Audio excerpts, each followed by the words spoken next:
Hello there, guitar internet people. Chris with Stratohawk Guitar Works. Today we're going to talk about truss rod adjustments and a couple other little basic maintenance tips for your guitar to keep it playing properly. To properly adjust your neck is pretty simple. It's nothing you should be afraid of at all. It's something that anybody can do at home that's a guitar player. If you know how to turn an Allen wrench or a little mini socket, you can do the job. So, to check to see whether or not your guitar needs a neck adjustment or not, it's super simple. A lot of people sight it. You can sight it, and that'll give you a general idea of which direction you need to make your adjustment. But that's not really going to tell you the full story. If you really want to check to see how much adjustment your neck needs, you can take a capo. You can use your finger too. Put that on your first fret, or just press down the first fret. Push down the 12th fret, and you should do this in playing position instead of having the guitar on the ground or laying down like this. Push down that 12th fret, tap on that string. You should hear a little tick, because what you want is between the 6th fret and the string is you want between 4 and 7/1000ths of an inch. So that's pretty paper thin, 0.004 to 0.007. Now, if you have that little tick, just like that, and it looks like you can barely see any light between the string and the 6th fret, then you probably don't need an adjustment. If the strings are touching the frets, or if there's a lot of space between the string and the fret, then you do need an adjustment. Most guitars nowadays, they do come with the truss rod adjustment tool when you buy them new. If you buy a guitar used, you're probably not going to get it unless you get something that came in a hard case and that owner happened to leave all that stuff in the case. Most guitar truss rods are adjusted with Allen wrenches. So if it doesn't come with one, just go to the hardware store, get yourself a set of metric. I'm pretty sure that almost every truss rod out there nowadays is a metric, even the Fenders and stuff like that. Some, like your Gibsons and your Heritages, are actually not like that. Most of your acoustics, your truss rod adjustment is going to be underneath the neck extension on the body. Some, not very many, will be up here. Most of your double-sided headstocks on your electric guitars, your truss rod adjustment is going to be up here underneath the truss rod adjustment cover. And then on your old style Fenders and your vintage reissue style Fenders, your truss rod adjustment is actually down here at the end of the neck. And for these types of guitars, I recommend consulting a professional, as the neck actually has to come off to make the neck adjustment proper.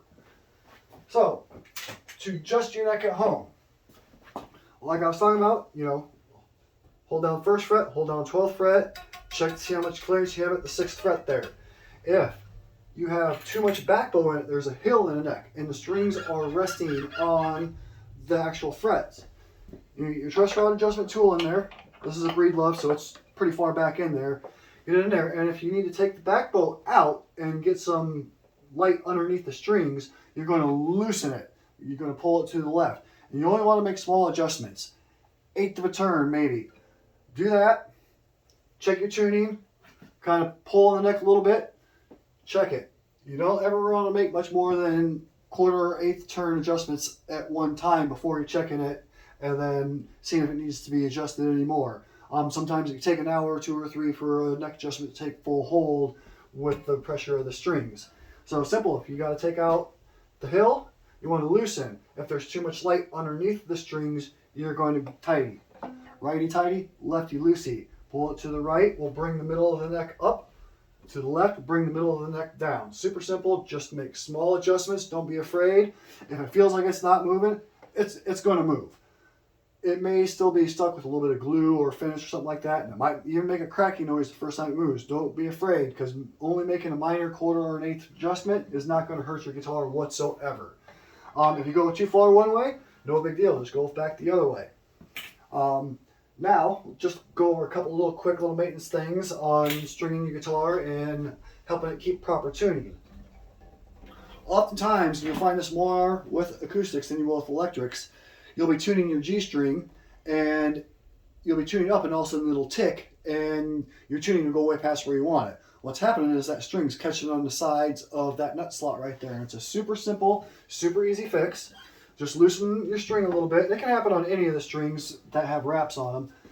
Get 200, 300 grit sandpaper. Make sure it's worn in so it's not super gritty. It's kind of soft. Pull that string out of the slot and just clean out the edges. You're not trying to push down. You're just trying to clean off the edges, because it's just getting pinched by edges. A couple, 2, 3 passes. Put the string back in there, tune it back up, and that little ticking sound should be gone, and your string should tune properly at that point.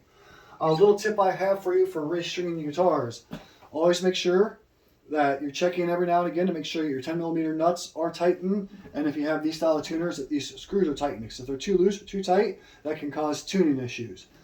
Now, when you're putting your new strings on, a lot of people have trouble getting the right amount of wraps on there. I got a trick for you that will get you perfect wraps every single time. It works on every electric acoustic guitar out there with a normal headstock on it. What you want to do is you pull all your strings off, you get all your new strings in, you'll line up your tuner holes with your nut slots here. Take one string at a time. We'll start with this high E string. You'll pull it all the way through this tuner hole.